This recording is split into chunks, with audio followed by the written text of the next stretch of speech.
Bueno, galera, vamos lá, vamos falar um pouquinho mais de cardiologia clínica, né? No velho estilo que a gente sempre fala, né? Não vamos ficar imitando o guiso. Boa tarde, gauchada. Estamos aqui no mais um tarde de sol, diretamente na rádio comunitária. Vamos lá. Já deu tempo para todo mundo tomar café? Então, sente aí, presta atenção. Vamos lá, né? Vamos falar um pouquinho sobre as doenças do pericárdio. Quais os distúrbios do pericárdio? O principal distúrbio do pericárdio que a gente tem em cães e gatos são as efusões pericárdicas. Lembrando que o pericárdio é uma membrana serosa que reveste o coração, com um folheto duplo, ou seja, um folheto visceral e um folheto parietal. Tá? O que tem dentro desses dois folhetos? Uma pequena quantidade de líquido. Né? Lembrando que esse folheto visceral ele fica em contato, né, com o coração, e entre esse folheto visceral e folheto parietal existe uma pequena quantidade de líquido. Para que serve essa pequena quantidade de líquido? Para que o coração não tenha uma aderência entre esses dois folhetos, e isso facilite com que ele se movimente durante a sístole e a diástole entre esses dois folhetos do pericárdio. Então, essa porção serosa que reveste o coração, né, é chamada de pericárdio. O que acontece nesse pericárdio? Em algumas situações, né, vai ocorrer uma coisa chamada derrame pericárdico, que pode ser ou uma simples efusão, que pode ser um exudato, um transudato, né, ou pode ser sangue. Quando a gente tem um hemopericárdio, a gente tem sangue dentro do pericárdio. Quando a gente tem transudato, exudato ou transudato inflamatório ou um transudato modificado, a gente tem um hidropericárdio. Tanto o hemopericárdio quanto o hidropericárdio são efusões pericárdicas, tá? O que pode causar essas efusões pericárdicas ou esse hidro ou hemopericárdio? Vai levar a uma compressão dos ventrículos, independente da causa que leve a esse derramamento de líquido ou de sangue. Por que isso comprime os ventrículos? Porque cada vez que o coração faz a sístole, né, ele ejeta sangue, ele diminui o seu tamanho. E isso faz com que o líquido entre para o pericárdio. Gotículas, sim. Quando ele vai se expandir, ele não vai se expandir mais. Quando ele faz a diástole, ele não vai conseguir fazer a diástole como ele fazia, ou seja, não vai conseguir se expandir como ele se expandia, porque entre os dois folhetos do pericárdio tem um pouquinho mais de líquido. Com o passar do tempo, esse líquido vai aumentando e esse coração vai cada vez menos se expandindo, cada vez menos fazendo cada vez menor a sua diástole. Beleza? Esse problema ou esse derrame pericárdico, quando ele ocorre em proporções maiores, quando esse líquido fica numa quantidade muito grande, a gente tem uma coisa chamada tamponamento cardíaco, ou seja, o coração ele faz a sístole e não consegue fazer a diástole, ou seja, ele se contrai, mas ele não se distende. Compreendido? Beleza? Tá? O que faz, então, esse tamponamento cardíaco? Ele impede o átrio ventrículo de se expandir, consequentemente ele vai comprimir o miocárdio, porque aumenta a quantidade de líquido dentro desse pericárdio, tá? E o coração não consegue se expandir normalmente. Esse excesso de líquido, né, além desse tamponamento cardíaco, faz com que ocorra o abafamento dos batimentos cardíacos e, consequentemente, faz com que a gente tenha abafamento de sons cardíacos. Então, o coração bate com uma dificuldade e a gente tem uma dificuldade de ouvir esses batimentos quando a gente está fazendo a ausculta, beleza? Estão dormindo ou não? Então acorda. Sinais clínicos que a gente pode perceber nesses derrames pericárdicos.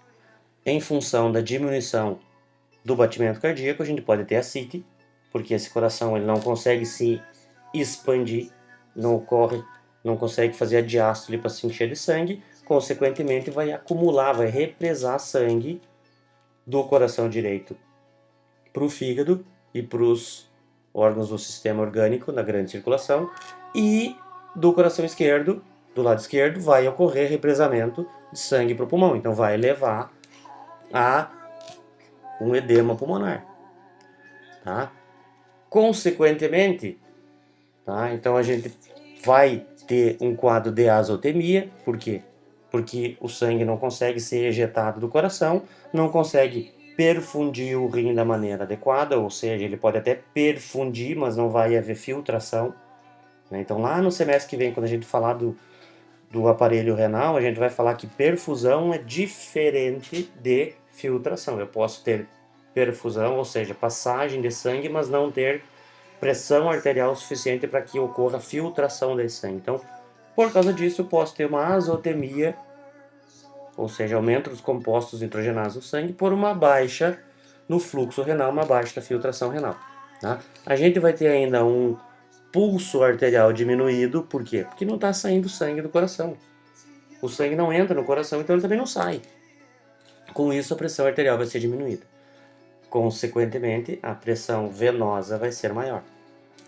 Vai haver fadiga, cansaço, fraqueza, hipotensão arterial, justamente porque não se tem uma quantidade de sangue sendo ejetado do coração e, consequentemente, a gente poderá perceber, tá, distensão da jugular, porque o sangue da jugular não vai conseguir sair da jugular, não vai conseguir fazer o seu fluxo e entrar no átrio direito, tá? Então isso é uma coisa que vai acontecer, ou poderá acontecer. Tá? O que a gente vai perceber no exame clínico deste paciente? Dificuldade de ouvir o som cardíaco. Por quê? Porque o líquido que está entre o coração e o saco pericárdico, a porção parietal do saco pericárdio, não vai deixar esse som sair. O raio-x, a gente pode avaliar o aumento do coração, e aí a gente vai ter uma característica diferente, porque esse coração ele não vai ter uma forma de silhueta cardíaca normal, ele vai ter uma forma bem arredondada, como se fosse uma bocha, né? Uma esfera, tá? Uma bola, tá? E a gente vai perceber também sinais de insuficiência cardíaca, tá? E para efeitos de diagnóstico, eu posso optar ou não pela pericardiocentese. O que vai fazer eu optar ou não pela pericardiocentese? O resultado do raio-x que vai me mostrar um tamanho do coração em forma de bola, bem redondo, ou uma silhueta cardíaca com formato de silhueta cardíaca ainda fisiológica, tá?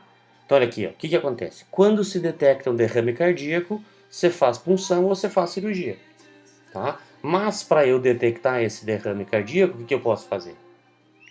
Além do raio-x, eu posso fazer um ultrassom. Eu posso fazer um ultrassom, não uma ecocardiografia, um ultrassom normal. Através da onde? Através da janela do fígado, via abdominal. Então eu posso perceber que existe entre o músculo cardíaco uma quantidade de líquido. E isso eu posso comprovar através de ultrassom. E aí eu escolho cirurgia ou punção. Tá? Então, esse derrame ou essa presença de líquido, ela pode ser de surgimento rápido, e aí eu vou ter uma pequena quantidade de líquido, vou ter um problema mais agudo, tá? Então, geralmente, quando eu tenho surgimento rápido, eu tenho 50, 100 ml de líquido no máximo, tá? Por quê? Porque não dá tempo desse pericárdio parietal se distender para acumular mais líquido. Esses 50, 100 ml já são passíveis de causar o tamponamento cardíaco, tá? E eu posso ter isso de um surgimento mais gradativo, vai dependendo da causa, pode ser um tumor, pode ser um processo mais menos intenso e mais crônico. E aí eu vou poder ter uma quantidade de líquido por volta de 1 litro ou entre 100 ml e 1 litro, tá?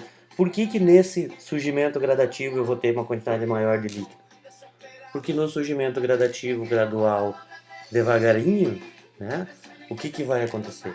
Eu vou ter uma distensão gradativa, uma quantidade gradativa de líquido, um aumento gradativo na quantidade de líquido que vai fazer com que esse pericárdio aumente de tamanho também, ou seja, vá se distendendo. Com isso eu tenho uma progressão da doença mais lenta e às vezes eu tenho uma demora maior na presença dos sinais clínicos.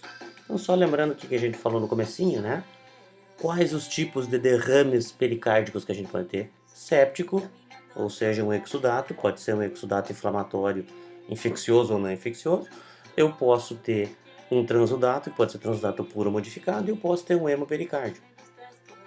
Tá? O que pode levar a uma presença de um exudato séptico? Eu posso ter, por exemplo, um caso de uma toracocentese, né, onde a agulha não tinha toda aquela higiene, ou seja, uma agulha contaminada, acabou incomodando ou encostando levemente nesse pericárdio, ou em caso de situações de emergência, a gente tem aplicação de fármacos diretamente por via intracardíaca, em caso, por exemplo, de uma parada cardíaca durante um transoperatório. Já o hemopericárdio, a gente tem ele mais comumente em casos de tumores da base do coração. Por exemplo, um hemangioma, um hemangiosarcoma. Beleza? E isso aqui é uma imagem que é característica, tá, de um hidropericárdio, ou hemopericárdio, ou enfim, de um acúmulo de líquido no saco pericárdico. Percebam a silhueta cardíaca bem redonda. Por que ela fica redonda?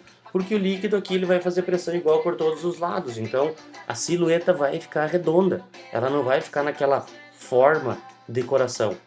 Poderia ser isso aqui uma insuficiência cardíaca generalizada? Também poderia, mas a imagem pode ser tanto uma insuficiência cardíaca quanto um hidro ou hemopericárdio. Tá? O que vai nos diferenciar? Talvez um ultrassom, uma ecocardiografia ou um ultrassom, simplesmente fazendo por esta janela aqui.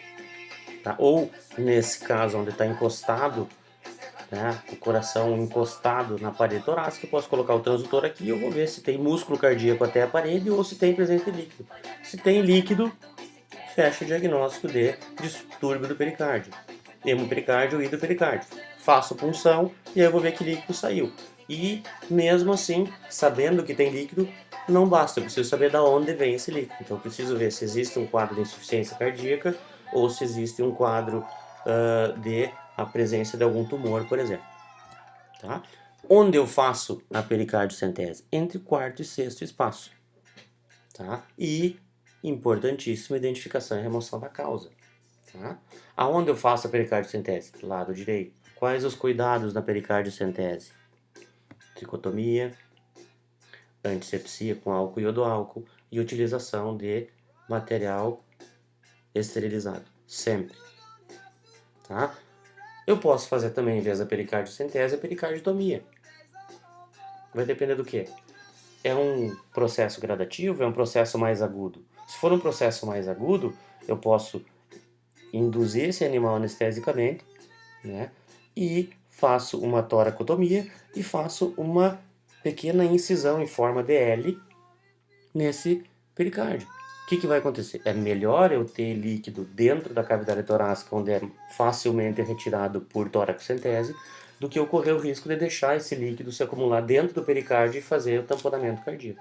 Então, às vezes, enquanto eu fico pesquisando e identificando a causa primária, eu posso fazer a pericardiocentese, eu posso fazer a pericardiotomia. Vai depender do estado do animal, né, da intensidade e da velocidade do processo, quão agudo ele vai ser, né, e do estado de saúde do paciente. Tá? Então, olha aqui. Aqui está mostrando o local onde eu faço punção, entre o quarto e sexto espaço, do lado direito, né? Nem sempre eu vou ter o coração afastado, às vezes ele poderá estar pertinho, ou seja, encostado na parede, como está aqui do lado esquerdo, né? E eu faço a punção nessa porção aqui. Cuidar para não atingir a agulha no miocárdio. Por quê? Porque eu posso provocar uma reação desse miocárdio levando a um quadro de fibrilação. Tá? E claro, sempre lembrando que eu preciso identificar a causa desse paciente. Beleza? Show de bola? Vamos lá? Então, daqui a pouquinho a gente começa a falar um pouquinho de dirofilariose e enquanto isso, enquanto eu preparo aqui, vocês podem sair, podem tomar um café para expulsar o sono, beleza? Vamos lá.